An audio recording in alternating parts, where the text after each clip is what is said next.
Chère auditrice, chers auditeurs, bienvenue sur ce nouvel épisode bonus du podcast du site voixpoétique.com. Je suis David, l'animateur de ce podcast et écrivain poète de l'ensemble des textes présents sur voixpoétique.com. Aujourd'hui, je vous propose de pénétrer avec moi dans un univers fascinant, celui de William Blake, un poète visionnaire et prophète romantique dont l'œuvre extraordinaire trace un chemin entre l'innocence angélique et l'expérience terrifiante entre les jardins célestes et les forges infernales, révélant comment la poésie peut devenir porte ouverte sur les dimensions invisibles, où conversent anges et démons, où l'imagination créatrice rejoint le divin. William Blake est un homme qui vécut modestement à Londres entre 1757 et 1827. Graveur de métier et poète par essence, il a construit une œuvre colossale où se mêlent prophétie biblique et révolte romantique, où se côtoient mysticisme chrétien et mythologie personnelle, mais aussi également innocence enfantine et noirceur gothique. Dès l'âge de 4 ans, Blake voit Dieu à sa fenêtre. À 8 ans, il contemple des anges dans les arbres à Peckham Rye. Toute son existence sera jalonnée de visions, d'apparitions, de dialogues avec les esprits des morts et les entités célestes. Pour lui, l'imagination n'est pas une simple faculté humaine, mais la réalité divine elle-même, la présence de Dieu en l'homme. Ces poèmes enluminés qu'il grave et colore de sa propre main créent des univers où le visible et l'invisible fusionnent et où chaque mot devient hiéroglyphe sacré, où chaque image ouvre un portail vers l'éternité. Eh bien, aujourd'hui, nous allons explorer cette voie poétique unique, où se rejoignent la tendresse de l'agneau et la fureur du tigre, la pureté du chant d'innocence et les abîmes de l'expérience, la lumière des anges et les ténèbres des forges sataniques. Mais commençons par la base. William Blake naît le 28 novembre 1757 au 28 Broad Street, dans le quartier de Soho, à Londres. Son père tient une boutique de bonneterie. La famille appartient à la petite bourgeoisie commerçante, ni riche ni misérable. Mais dès l'enfance, l'existence de William bascule hors de l'ordinaire. À 4 ans, je vous le disais tout à l'heure, il voit Dieu poser son visage contre la vitre de sa fenêtre. L'enfant hurle de terreur et de ravissement, tout ça entremêlé. Sa mère le console, mais ne met pas en doute la réalité de cette vision, car les Blake appartiennent aux dissidents religieux, ces protestants non conformistes qui refusent l'autorité de l'Église anglicane et cultivent une spiritualité plus intérieure, plus mystique, plus libre. Et cette appartenance aux dissidents, marque profondément la sensibilité de Blake. Il grandit dans un milieu où les visions, où les prophéties, l'inspiration directe du Saint-Esprit sont considérées comme authentiques manifestations divines. On y lit assidûment la Bible, on y médite les textes apocalyptiques, on y attend le retour imminent du Christ et l'instauration du royaume millénaire. Et cette atmosphère d'attente eschatologique, de ferveur prophétique, imprègne l'imagination enfantine de Blake. Il apprend à voir au-delà des apparences, à percer le voile du monde matériel pour contempler les réalités spirituelles qui le sous-tendent. À 8 ans, lors d'une promenade à Peckham Rye, il voit un arbre rempli d'anges, dont les ailes brillantes ornent chaque branche. il rentre en courant raconter cette vision à ses parents.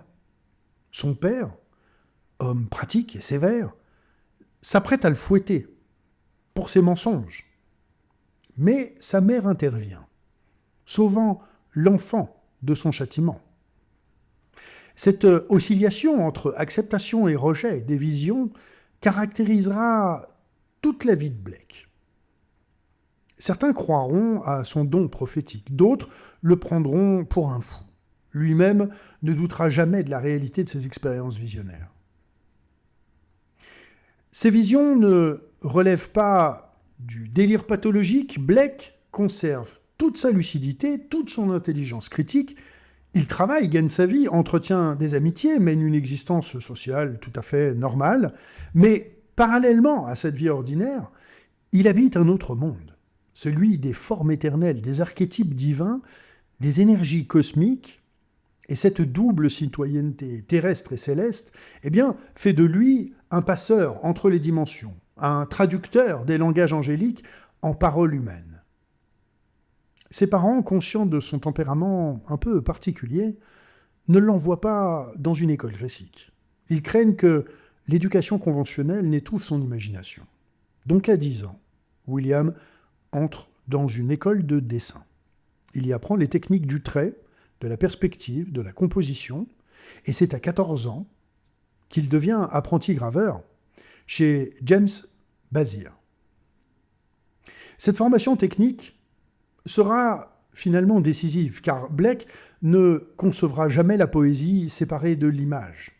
Ses poèmes seront toujours enluminés, ils seront toujours illustrés et gravés selon une technique qu'il invente lui-même, combinant texte et illustration dans une unité organique. Cette synthèse entre le verbal et le visuel rejoint nombre de traditions ésotériques anciennes. Les manuscrits enluminés du Moyen-Âge, les grimoires hermétiques, les talismans kabbalistiques, unissaient déjà le mot et l'image dans une même puissance magique. Blake réactualise tout simplement cette pratique. Chaque page de ses livres prophétiques devient un objet total, une œuvre d'art complète, où le sens va naître de l'interaction entre le texte et son illustration, entre la lettre et la couleur, entre le verbe et la forme. À 25 ans, en 1782, Blake épouse Catherine Boucher, fille d'un maraîcher. C'est une jeune femme simple, presque illettrée au moment du mariage, qui deviendra sa compagne absolue, sa collaboratrice même, son soutien indéfectible. Blake lui apprendra à lire, à écrire, à graver, à colorier les enluminures. Et Catherine croit parfaitement aux visions de son mari, les partage même parfois. Ensemble, ils forment un couple fusionnel, presque alchimique.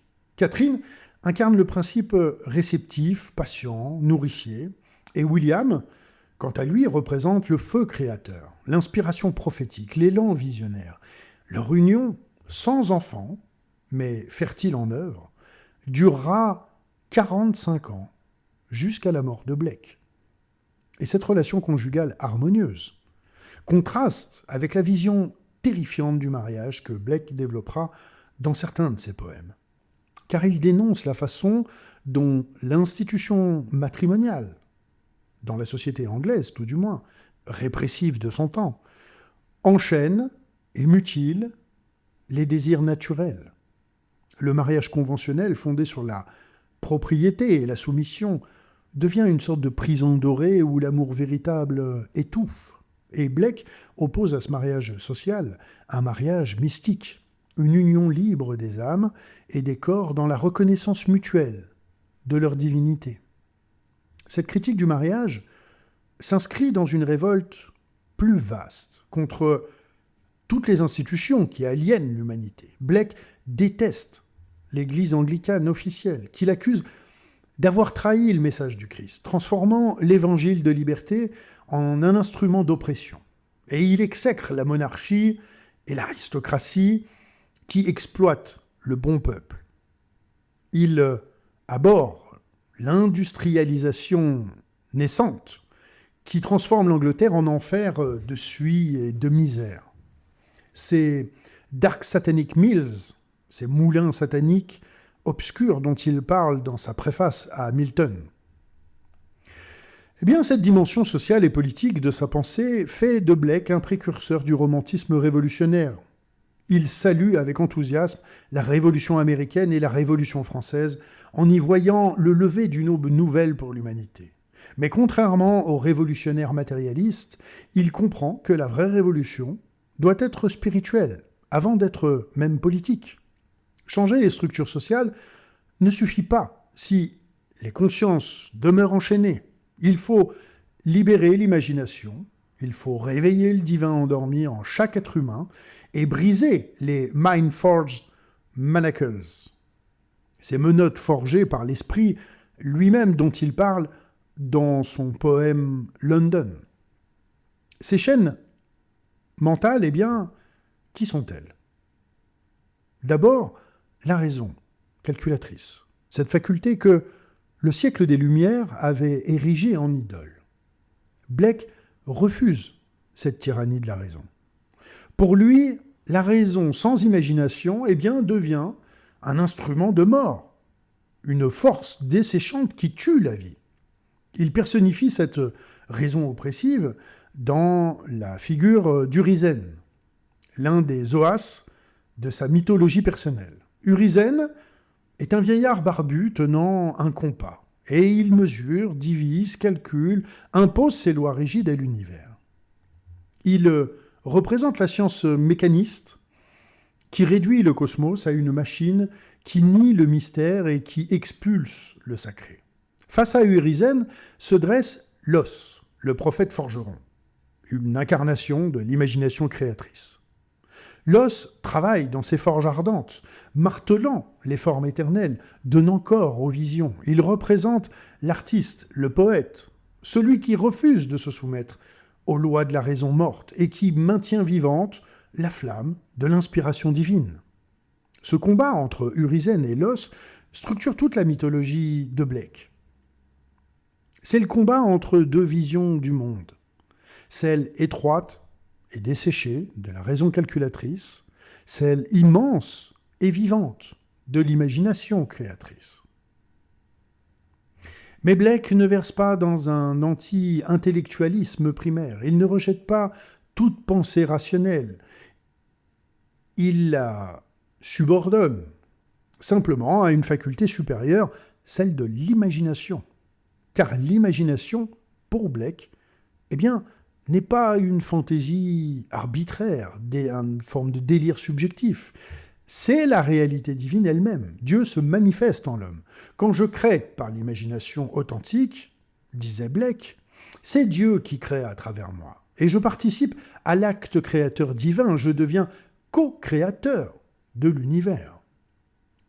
Cette théologie de l'imagination, eh bien, rejoint certaines traditions mystiques. La Kabbale enseigne que l'homme, créé à l'image de Dieu, eh bien, possède en lui une étincelle divine qui lui permet de participer à l'œuvre de la création.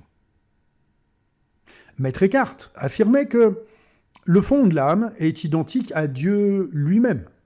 Blake, eh bien, pousse cette intuition à son paroxysme. Non seulement l'homme participe au divin, mais en un sens, l'homme est le divin.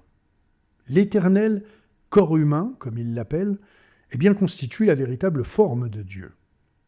Jésus n'est pas Dieu incarné en un individu particulier il y a 2000 ans, mais l'imagination divine présente en tout homme qui ose créer librement. Cette christologie hétérodoxe, eh bien, je pense, scandaliserait les théologiens orthodoxes. Mais Blake se moque, littéralement, de l'orthodoxie. Il puise directement aux sources, dialogue personnellement avec les prophètes et les apôtres qu'il rencontre dans ses visions, et il compose ses propres livres prophétiques, imitant le style biblique tout en le subvertissant. Le mariage du ciel et de l'enfer publié aux alentours de 1790, constitue le manifeste le plus radical de sa pensée.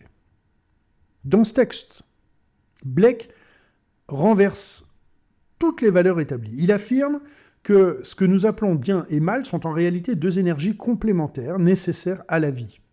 Et la société chrétienne a tort de diaboliser le corps, les passions, les désirs. Cette diabolisation crée une humanité finalement mutilée et coupée de ses forces vitales. Il faut au contraire embrasser la totalité de notre être, intégrer nos énergies diaboliques aussi bien qu'angéliques. Le véritable enfer n'est pas un lieu de punition, mais plutôt l'énergie créatrice bouillonnante dont nous avons besoin. Le véritable ciel n'est pas un repos béat, mais l'activité créatrice intense. Et cette philosophie de la coincidentia oppositorum, la coïncidence des contraires,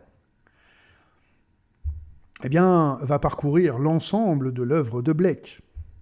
Ces chants d'innocence et d'expérience, publiés en deux temps, un en 1789 et l'autre en 1794, explorent les deux états contraires de l'âme humaine. L'innocence représente la vision enfantine du monde, non corrompue, spontanée et même joyeuse. L'expérience désigne la conscience adulte qui a connu la souffrance, qui a connu l'injustice et le mal. Et Blake ne choisit pas entre ces deux états. Il les maintient en tension dialectique permanente. L'innocence seule serait un aveuglement naïf, et l'expérience seule serait d'un cynisme désespéré. La sagesse véritable naît au final de leur synthèse, et de ce qu'il appelle parfois l'innocence organisée ou la sagesse innocente. Cette dialectique se manifeste magnifiquement dans ses poèmes jumeaux sur l'agneau et le tigre. L'agneau, symbolise la douceur christique, la pureté vulnérable, la tendresse divine. Et le tigre, quant à lui, incarne la puissance terrifiante, la beauté féroce, l'énergie dévorante. Mais tous deux sont des créations du même Dieu. Ce sont des expressions de la même force vitale. Le Dieu de Blake n'est pas seulement l'agneau doux des évangiles, c'est aussi le tigre rugissant, le feu dévorant, cette fureur prophétique. Cette vision intégrale du divin, incluant ses aspects terribles aussi bien que consolants, le rapproche totalement des traditions orientales où Shiva détruit autant qu'il crée, où Kali danse sur les cadavres tout en donnant la vie. Je vous propose d'explorer maintenant la dimension proprement gothique de son imaginaire. Blake crée des figures monstrueuses, des scènes cauchemardesques, des visions d'horreur que je trouve totalement sublimes. Et ces gravures montrent des serpents gigantesques, des dragons apocalyptiques, des anges déchus au corps tourmenté. Mais cette esthétique du terrible ne relève pas du goût morbide pour simplement l'horrible. Elle exprime la vérité de notre condition.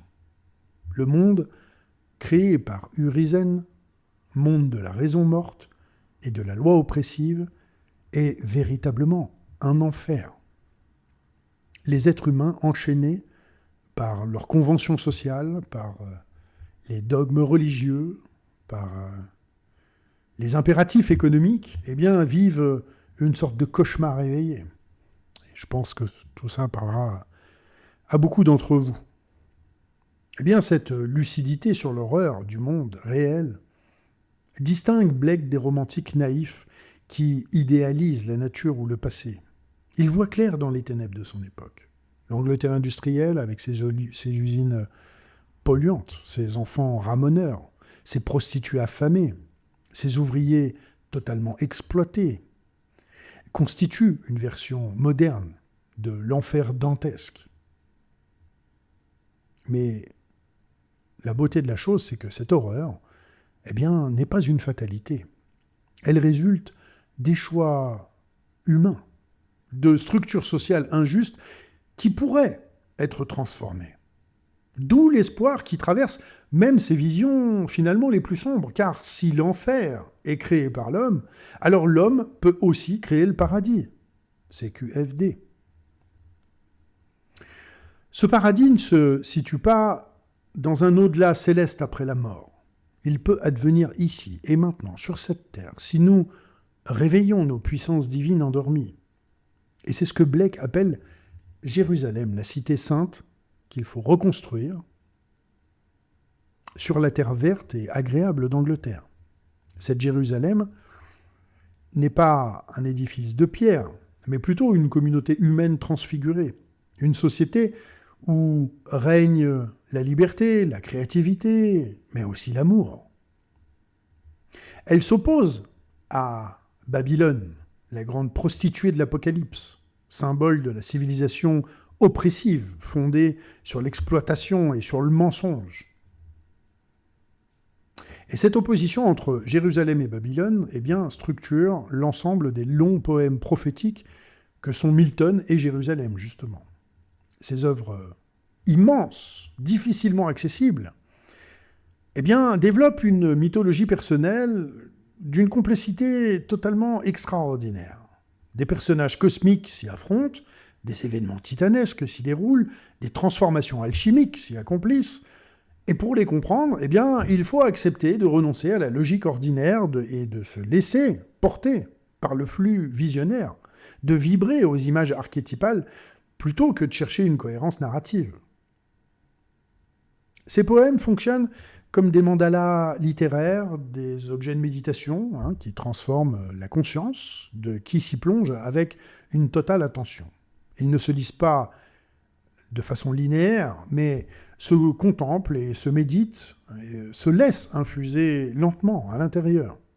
Chaque relecture révèle de nouvelles profondeurs, de nouvelles connexions, de nouveaux sens, et cette polysémie infinie caractérise les textes sacrés authentiques. Blake a créé sa propre écriture sainte. Il a créé son évangile personnel qui complète et corrige la Bible canonique. Blake considère que la Bible elle-même a été falsifiée et que les prêtres ont trahi le message des prophètes. Il entreprend donc de restaurer la véritable parole divine, celle qui libère plutôt qu'elle n'asservit. Ces proverbes de l'enfer, dans le mariage du ciel et de l'enfer, renversent la sagesse conventionnelle. La route de l'excès mène au palais de la sagesse, proclamait-il. Scandalisant, bien sûr, vous vous en doutez, la morale bourgeoise. Celui qui désire mais n'agit pas engendre la peste, ajoute-t-il, dénonçant la répression des désirs comme source de maladies psychiques et sociales. Cette célébration de l'énergie vitale, du désir et de la passion, rappelle certains courants tantriques qui voient dans le désir non un obstacle à surmonter, mais plutôt une force à transfigurer. Et Blake ne prêche pas l'ascétisme mortifiant, mais l'expansion joyeuse de toutes nos facultés. L'énergie est délice éternelle, affirmait-il. Et cette énergie divine, circule en nous, sous forme de désir, d'appétit, de pulsion créatrice. Et la réprimer, c'est se couper de la source de vie. La libérer, c'est participer à la danse cosmique de la création. Et pourtant, Blake ne verse pas non plus dans le libertinage amoral.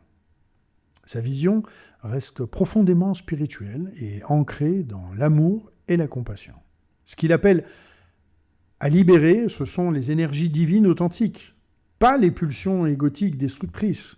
La vraie liberté ne consiste pas à faire n'importe quoi, mais bel et bien à devenir pleinement ce que nous sommes essentiellement, ce que nous avons oublié d'être, des manifestations de l'éternel corps humain, des expressions de l'imagination divine.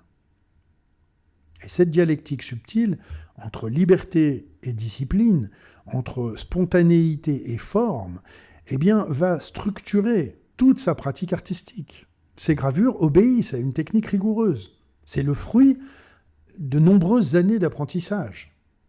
Ces poèmes respectent souvent des formes qui sont très strictes, des quatrains qui sont ultimement réguliers, des schémas de rimes excessivement précis.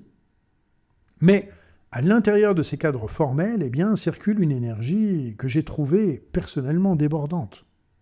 Une inspiration prophétique qui fait éclater toutes les limites. C'est l'union du feu et de la forme, de l'enthousiasme dionysiaque et de l'ordre apollinien. Évoquons maintenant les conditions matérielles de son existence. Blake ne connut jamais le succès de son vivant, comme nombre de poètes d'ailleurs. Et ses œuvres étaient bien trop radicales et bien trop visionnaires, et effrayaient, voire déroutaient ses contemporains.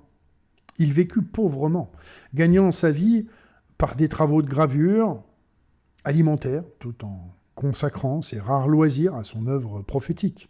À plusieurs reprises, il frôla même la misère absolue, mais jamais il ne transigea avec son inspiration. Jamais il n'accepta de produire ce que le marché demandait au détriment de sa vision.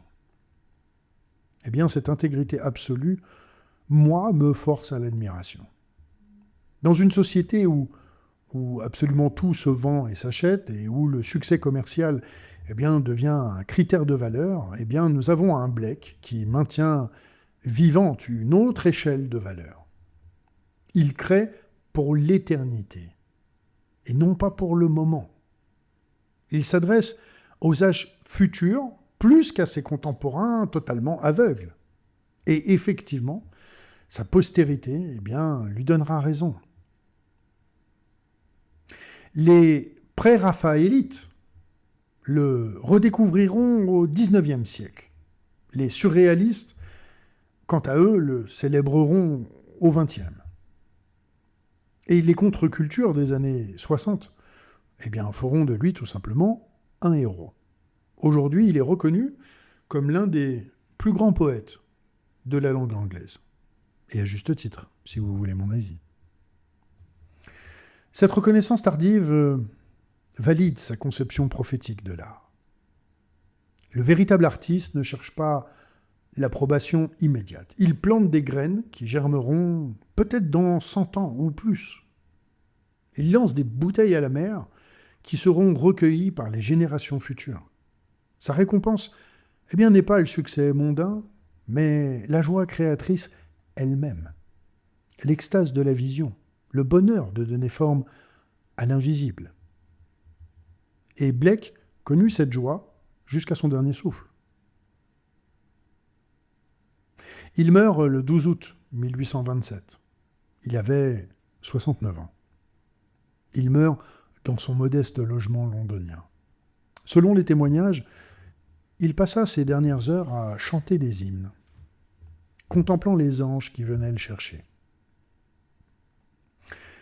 Catherine rapporta même qu'il mourut heureux, rayonnant, comme un homme qui rentre enfin chez lui après un très long voyage. Son corps fut enterré dans une fosse commune, sans pierre tombale. Mais son œuvre, quant à elle, survit, impérissable, et continuant d'inspirer tous ceux qui refusent de se résigner au monde tel qu'il est et qui osent imaginer un monde transfiguré. Terminons notre exploration en évoquant ce que Blake nous enseigne aujourd'hui. Dans notre civilisation technocratique qui réduit l'être humain à un consommateur et à un producteur, qui mesure tout à l'aune du profit et qui détruit la nature au nom du progrès, eh bien la voix de Blake résonne avec une urgence que je trouve tout à fait particulière. Il nous rappelle que nous sommes infiniment plus que nos fonctions économiques et que notre vocation véritable eh bien, est de créer, d'imaginer, de manifester le divin qui nous habite.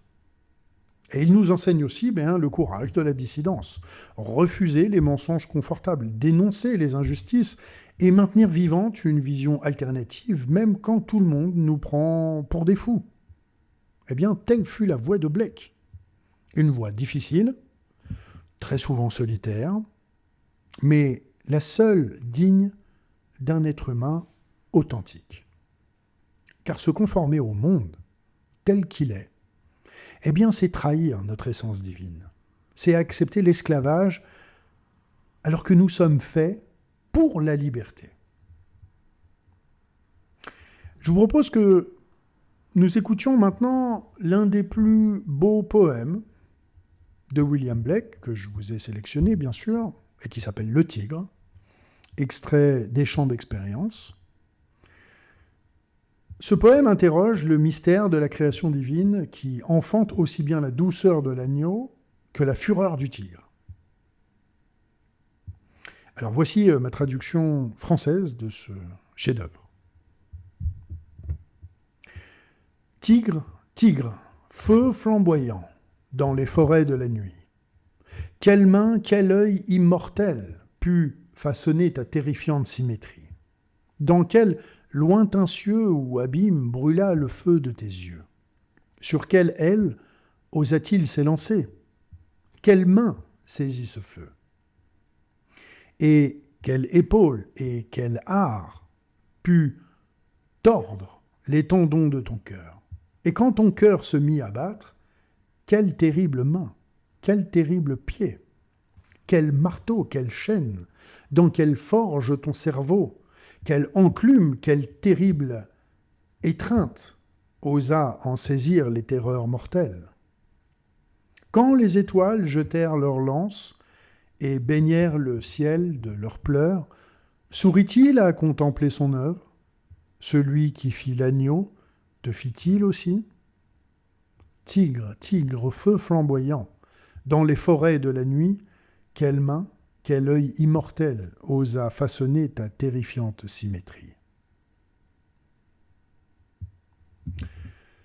Nous voici parvenus au terme de cette exploration de la voie poétique de William Blake. Alors, nous avons suivi ce cheminement visionnaire depuis les anges de son enfance jusqu'aux prophéties de sa maturité, depuis les jardins d'innocence jusqu'aux forges de l'expérience, et nous avons compris que pour Blake, la poésie n'était jamais séparée de la prophétie et que la création artistique, finalement, rejoignait l'acte divin de création, que l'imagination constituait notre faculté la plus sacrée. Je pense que ce que Blake nous lègue avant tout, c'est la certitude que nous sommes faits pour l'infini et que notre vocation dépasse infiniment les rôles étriqués que la société nous assigne. Nous sommes des êtres divins, temporairement, très temporairement, incarnés dans la matière, appelés à transformer cette terre en paradis par la puissance de notre imagination créatrice. Eh bien, cette vision peut sembler un peu folle aux yeux du monde, mais elle constitue pourtant la vérité la plus profonde de notre condition. Alors j'espère que l'exemple de William Blake va vous inspirer dans vos propres quêtes visionnaires. Et j'espère aussi également que vous cultiverez cette audace prophétique qui refuse les limites imposées. Cette foi en l'imagination comme une porte vers le divin. Ce courage de maintenir vivante votre vision même quand absolument tous vous disent que vous rêvez. Car, comme Blake l'a montré dans toute son existence, eh bien les rêveurs sont ceux qui changent le monde. Les visionnaires sont ceux qui ouvrent des chemins nouveaux. Et les poètes, eh bien les poètes sont les véritables prophètes de l'humanité future. C'était David pour le podcast de voixpoétique.com.